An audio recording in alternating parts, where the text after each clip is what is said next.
To the point बात करते हैं। नौकरी चाहिए ना सबको, एसएससी सीजीएल की, सीएचएसएल में जरूर नौकरी चाहिए।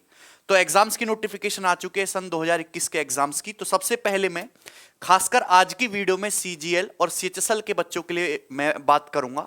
इस वीडियो को पूरा देखना क्योंकि एग्जाम्स में बहुत ज्यादा टाइम नहीं है कि आपको कैसे तैयारी करनी है। सबसे पहले मैं एग्जाम पैटर्न की बात करूं तो सभी को पता है कि 25 क्वेश्चन आपके हर सेक्शन से पूछे जाते हैं। एक क्वेश्चन 2 मार्क्स का होता है, नेगेटिव मार्किंग भी है यहां पे 1/4 की। टोटल 60 मिनट का टाइम है और आपके पास 100 क्वेश्चन होते हैं मेरे दोस्त।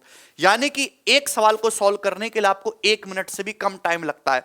हालांकि जो जीके वाले क्वेश्चन है और इंग्लिश वाले क्वेश्चन है इनके लिए तो आपको 10-10 सेकंड का ही टाइम चाहिए। जो मेन टाइम जाता है आपका इन दोनों टॉपिक्स में जाता है।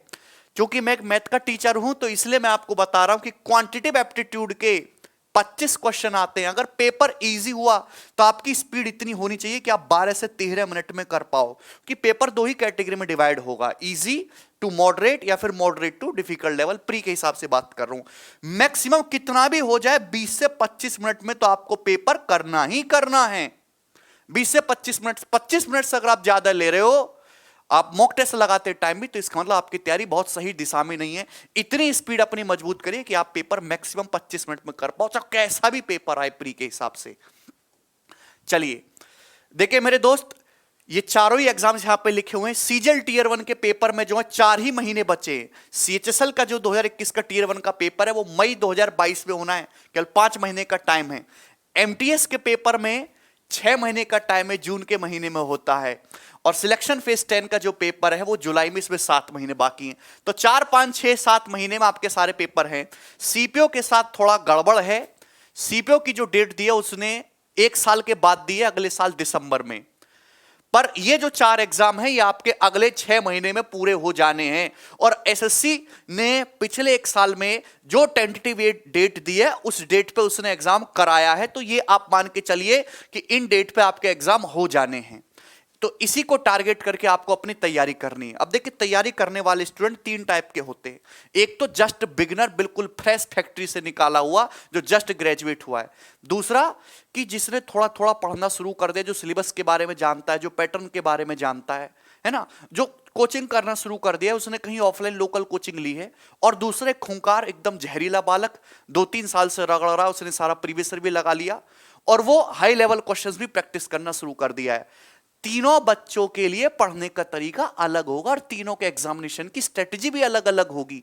वो आप अपने हिसाब से डिसाइड करोगे। मैं आपको जो गाइड कर सकता हूं वो मैं बता रहा हूं। क्वांटिटेटिव एप्टीट्यूड के लिए जो अर्थमेटिक का वेटेज है वो 40 से 50% है एसएससी के एग्जाम्स में। ये आप ध्यान रखिए। एडवांस का वेटेज ज्यादा है इस टाइम। एडवांस का जो वेटेज है वो 50 से 60% तक हो चुका है मेरे प्यारे भाई। 25 सवाल में से मोर देन 13 क्वेश्चन आपके एडवांस मैथ से आएंगे और 2 से 3 क्वेश्चन आपके डीआई के फिक्स हैं। 2 से 3 क्वेश्चन आपके डीआई के फिक्स हैं। अर्थमेटिक में आपको 2 चीजों पे काम करना है, आपकी स्पीड पे।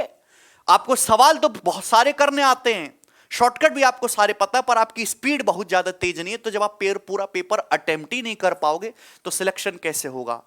दूसरी बात कि जो 10-12 साल पुराने सवाल उनमें डाटा बहुत इजी है। 10%, 20%, 15%, 2:3, 3:4 ऐसे सिंपल डाटा आजकल यूज नहीं होते हैं। सवाल तो वही पूछे जाते हैं लेकिन थोड़ी न्यूमेरिकल वैल्यू को, डिजिट्स को बड़ा कर दिया है, डेसिमल का ज्यादा यूज किया गया है। तो आप फ्रेश सवालों की ज्यादा प्रैक्टिस करें जो रिसेंटली 4-5 सालों में पूछे गए।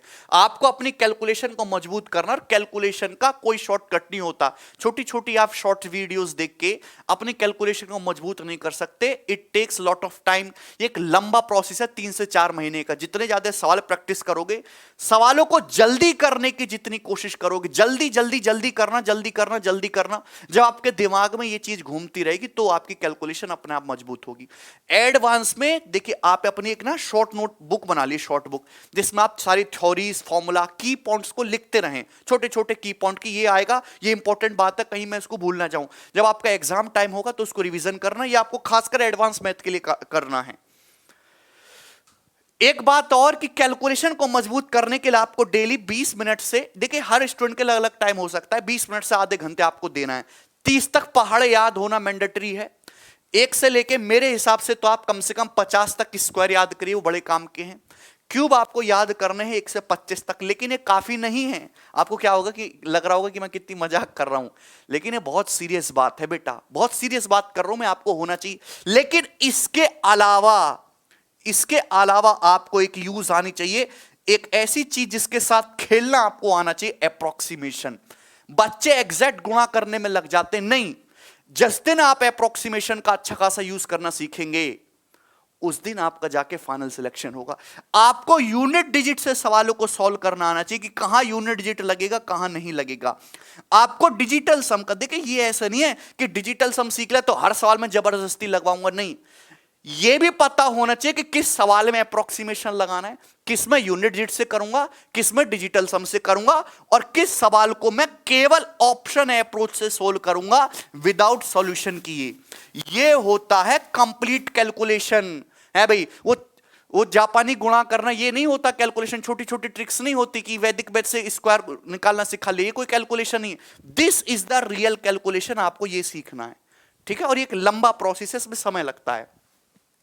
एक बात कि अगर आप स्टार्टिंग फेज में हैं तो बहुत ज्यादा हाई क्वेश्चंस की आपको प्रैक्टिस बिल्कुल नहीं करनी है। आपको सबसे पहले अपने टीचर्स पे भरोसा रखना है। हर टीचर अच्छा है, जिसकी ट्यूनिंग आपके साथ बैठते हो आप उसी से पढ़ाई करें और अपना सिलेबस कंप्लीट करें। उसके बाद सबसे पहले प्रीवियस ईयर क्वेश्चन करें। हाई लेवल क्वेश्चंस आपको बिल्कुल प्रैक्टिस नहीं करने हैं अभी, कि बच्चे फेसबुक से पीडीएफ डाउनलोड कर लेते हैं, है ना, गूगल पे सर्च मारते हैं top 100 tough question for geometry, PDF आ जाएगी, उसको सॉल्व करेंगे। अरे बनाओगे तो हालत खराब हो जाएगी ना, वो ऐसे नहीं करना, आपको प्रीवियस ईयर सवाल ही लगाना है। प्रीवियस ईयर में भी खासकर 2016, 17, 18, 19 और 20 इन 5 सालों के ही पेपर लगाने हैं। और सारी पीडीएफ हमारे टेलीग्राम चैनल पे अवेलेबल हैं। मैं आप वहां से उनको डाउनलोड कर लेना, नहीं तो आप हमारी बुक्स ले सकते हैं अमेज़न फ्लिपकार्ट से, ठीक है। एक बात और कि इसके केवल मेंस के नहीं, आपको प्री के भी क्वेश्चन लगाने हैं। अगर आप सीजीएल की तैयारी कर रहे हैं तो ऐसी बेवकूफी ना करें कि आप सीएचएसएल के क्वेश्चन नहीं लगा रहे। आप सीएचएसएल के लिए भी लगाइए, आप सीपीओ के भी लगाइए, आप एमटीएस के एक बार को स्किप कर सकते हैं, आप सीडीएस के क्वेश्चन को भी जरूर लगाइए। साल में 2 बार पेपर होता है उसका। मैंने पहले बोल दिया कि फॉर्मूला का और शॉर्ट नोट्स का या अर्थमेटिक की आपको कोई ट्रिक मिलती है तो उसका एक जो है अपनी अलग से डायरी बना लीजिए, कॉपी बना लीजिए, उसमें शॉर्ट नोट्स बनाते चलिए। कैलकुलेशन पार्ट के लिए आपको डेली आधा घंटा देना है अलग से, ठीक भाई। चलिए, कंसिस्टेंसी बहुत ज्यादा इंपॉर्टेंट है। एक दिन 6 घंटा पढ़ लिया, एक दिन 3 घंटा पढ़ लिया, एक दिन पढ़ा ही नहीं, ऐसे काम नहीं होगा। चाहे आप बिगिनर बालक हो, चाहे आप जहरीले बालक हो, डेली के डेली मिनिमम, मैं आज पहली बार बोल रहा हूं ये बात, मिनिमम 8 घंटे का आउटपुट आना चाहिए। 8 घंटे से कम की पढ़ाई को पढ़ाई नहीं कहेंगे, हाँ ठीक है ना। ये वीडियोस देखने के अलावा है। आप दिन भर लेट के 7 घंटा वीडियो ही देख रहे हैं, वीडियो देखने से नहीं, वीडियो से तो केवल आप जो है पढ़ रहे हैं, सीख नहीं रहे। सीखोगे तो आप खुद से, जब आप खुद से प्रैक्टिस करोगे, खुद से जीके को रट्टा मारोगे। वीडियोस के अलावा 8 घंटे का आउटपुट आना चाहिए। हालांकि सिलेबस कंप्लीशन के दौरान वीडियोस में ज्यादा टाइम चला जाता, मुझे बात ये पता है, लेकिन सिलेबस कंप्लीट हो जाने के बाद भी 2 से 3 महीने का समय आपको बचता, उसमें मिनिमम 8 घंटे की पढ़ाई आपकी होनी चाहिए डेली की डेली। रीजनिंग का लेवल पिछले 2 सालों से, हालांकि मैंने पेपर तो देखा नहीं, लेकिन जहां तक बहुत सारे बच्चे हजारों कमेंट करते हैं सर रीजनिंग को कैलकुलेटिव किया जा रहा है, पहले से थोड़ा पैटर्न बदला है, लेंथी बनाया गया है, तो आप पिछले 2 सालों के रीजनिंग के आए हुए सवालों को जरूर सॉल्व करें। और मॉक टेस्ट आपको जरूर लगाने। देखिए मॉक टेस्ट आपको ऐसे नहीं कि केवल आप नए ही मॉक टेस्ट लगा रहे हैं, आप प्रीवियस ईयर के मॉक टेस्ट भी लगाइए। एज इट इज आपको प्रीवियस ईयर के मॉक मिल जाएंगे, उससे आपको पता चलेगा कि आप कहां पे स्टैंड करते हैं। Counting of figures, calendar, clock, ये 3 टॉपिक ऐसे हैं जिनसे कहते हैं कि सर हमें तकलीफ होती है, तो इन चैप्टर को आप रीजनिंग में अच्छे से तैयार करें। बाकी तो इजी इजी चीजें हैं, आप कर ही लोगे। ओके, एक बच्चा जो है तैयारी करना शुरू किया तो पहले वो 25 किताबों का भंडार लगाता है कि अब पढ़ना शुरू करूंगा। तुम पढ़ ही नहीं सकते, कैसे पढ़ोगे 25 किताब?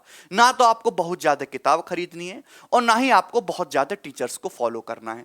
आप अपनी प्रैक्टिस के लिए बहुत ज्यादा किताब और बहुत सारे टीचर्स को फॉलो कर सकते हैं, बट जब आप प्रिपरेशन के फर्स्ट फेज में हो, एक सिंगल टीचर पे भरोसा रखिए जिससे आपकी ट्यूनिंग बैठती हो, जहां से आपको समझ में आता हो या जिस पे आपको भरोसा हो। हर टीचर अपने आप में बढ़िया, पूरी चीज सीक्वेंस में पढ़ाते हैं ऑनलाइन माध्यम में, ठीक है दोस्त। उसके बाद आप सबसे पहले प्रीवियस ईयर की किताब खरीदिए, ये वाली बेस्ट है, ठीक है, और इसको लगाना शुरू करिए और शुरू से लेकर आखिर तक पूरा लगाइए। बहुत ज्यादा कंटेंट के पीछे आपको नहीं भागना है, कंटेंट आपके अंदर से ही उत्पन्न होगा, ठीक है ना। चलिए देखिए, इंग्लिश के लिए हालांकि मेरी इंग्लिश कोई बहुत ज्यादा अच्छी नहीं है, पर सबसे पहले आपका जो मॉर्निंग का शेड्यूल होना चाहिए कि जैसे ही आप सुबह उठे तो आपको कम से कम 1 घंटा अपनी वोकेबलरी के लिए, या आप कोई न्यूज़पेपर वगैरह पढ़ते हैं या रीडिंग के लिए देना चाहिए, या करंट अफेयर के लिए 1 घंटा तो इसके लिए अलग से निकालना चाहिए। 1 घंटा और आधा घंटा आपकी कैलकुलेशन के लिए। वोकेबलरी में आपको मिनिमम ये टारगेट बना लीजिए। देखिए, टारगेट बेस्ड पढ़ाई करनी है, हर स्टूडेंट का अलग अलग होता है कि minimum 20 words, 20 idioms, 15 antonym, 15 synonym, ये मुझे करने ही करने हैं। आपकी कैपेसिटी ज्यादा है, आप 20 की बजाय 50 कर लीजिए। लेकिन डेली सुबह उठते ही सबसे पहले जो काम होता है एसएससी की तैयारी करने वाले विद्यार्थी का, वो वोकेबलरी तैयार करना होता है। डेली वोकेबलरी जो है सुबह 1 घंटा उठते ही पढ़िए।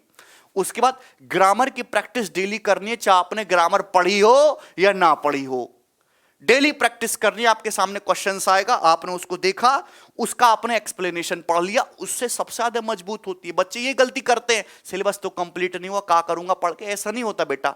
डेली आपको 20 वॉइस के क्वेश्चन करने तो करने, हर किसी को अंग्रेजी आती है।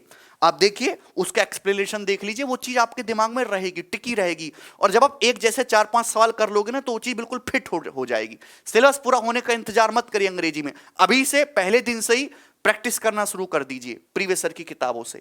ये आपके सामने लिखा हुआ है। रीडिंग आपको 20 मिनट्स डेली करना है कम से कम। हालांकि अगर आप इंग्लिश माध्यम से, आपकी रीडिंग्स बहुत अच्छी है, आपकी अंग्रेजी भी बहुत अच्छी है, तो आप इस चीज को इग्नोर कर सकते हैं। खासकर यूपी बोर्ड वाले जिनको अंग्रेजी से बहुत डर लगता है, केवल डर भगाने के लिए आप ये चीज करिए। फायदा कोई बहुत ज्यादा एसएससी की फील्ड में रीडिंग करने का होगा नहीं, बैंकिंग में ज्यादा महत्वपूर्ण है। 5 पैरा जंबल और 2 सेट्स ऑफ क्लोज टेस्ट आपको डेली लगाने हैं, ठीक है भाई। करंट अफेयर्स बहुत ज्यादा इंपॉर्टेंट है, क्योंकि 25 में से मिनिमम 5 क्वेश्चन अब करंट अफेयर से आते हैं। पिछले 2-3 साल से मैं पैटर्न देख रहा हूं। पर प्रॉब्लम यह है कि करंट अफेयर बहुत ही ज्यादा टेक्निकल, और मतलब बच्चों को उम्मीद नहीं होती कि ये भी आ जाएगा, और ये बहुत वास्ट है। इतनी सारी चीजें होती है, हमारे देश में विकास हो ही रहा है, तो बहुत सारी नई नई चीजें होती है, कहां तक रट्टा मारोगे। तो करंट अफेयर जो है डेली आप कर पाते हो तो ठीक है, अदरवाइज मंथली जो है शॉर्ट वीडियोस आती है। मंथली एक पूरा का पूरा जंबल आपको कलेक्शन मिल जाएगा, आप उसको मंथली जरूर करिए रिवाइज।